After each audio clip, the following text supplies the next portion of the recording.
মুসা আলাইহিস সালাম আল্লাহকে একদিন বলছেন, আল্লাহ আপনার সমস্ত সৃষ্টি সবার রিজিকের কথা, খাদ্য দুনিয়ার প্রয়োজন পূরণের কথা আপনার মনে থাকে? আপনি কেমনে মনে রাখেন? আপনি সকলের রিজিক কেমনে দেন? আল্লাহ তাআলা বললেন, মুসা তোমার সামনে একটা বড় পাথর আছে, তোমার হাতে লাঠিটা দিয়ে ওটাতে একটা বাড়ি মারো। তাফসিরে রুহুল মাআনিতে আমি নিজে পড়ছি, আরবি তাফসির।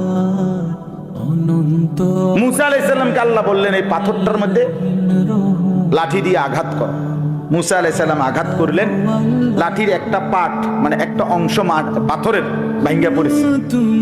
মুসা আলাইহিস সালামকে আল্লাহ আবার বললেন আবার লাঠি দিয়ে আঘাত কর, আবার বাড়ি দিলেন, পাথরের একটা অংশ আবার ভাঙ্গা পড়েছে। আল্লাহ বলেন আবার মারো, আবার মারো। 4 বার মুসা নবী ওই বড় পাথরটার মধ্যে আঘাত করছে, 4 বারে মোটা মোটা 4টা টুকরা ভাঙ্গা ভাঙ্গা পড়ছে। এই 4র্থ বারের পরে এই 4টা মোটা মোটা টুকরার ভেতর থেকে একটা ছোট্ট পোকা বের হইছে। মুসা আলাইহিস সালাম দেখতেছে এটার মুখের মধ্যে একটা ছোট্ট সবুজ একেবারে পিচ্চি পাতা, এটা কুটকুট কুটকুট করে খাইতেছে।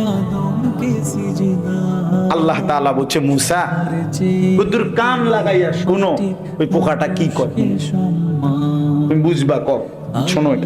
মুসা নবী কান লাগাইয়া শুনতেছে ওই ছোট্ট পোকাটা যে গভীর পাথরের ভিতরে ছিল, সে বলতেছে, সুবহানা মান ইয়ারানি ওয়ালা ইয়ানসানি, আমার সেই আল্লাহর প্রশংসা করছি যিনি আমাকে সর্বক্ষণ দেখছেন, যিনি আমাকে কখনোই ভোলেন না, যিনি আমাকে কখনোই ভোলেন। আল্লাহ তাআলা বললেন, মুসা তো এবার দেখো এই পাথর উপর দিয়ে ভাবার কোনো সুযোগ নাই। এই পাথরের 4টা স্তর ভেতরে এই ছোট্ট পোকাটার মুখে সবুজ এই গাছের পাতা যে মালিক পৌঁছায় দিছেন, তিনি কি সকলের রিজিক দিতে সক্ষম না?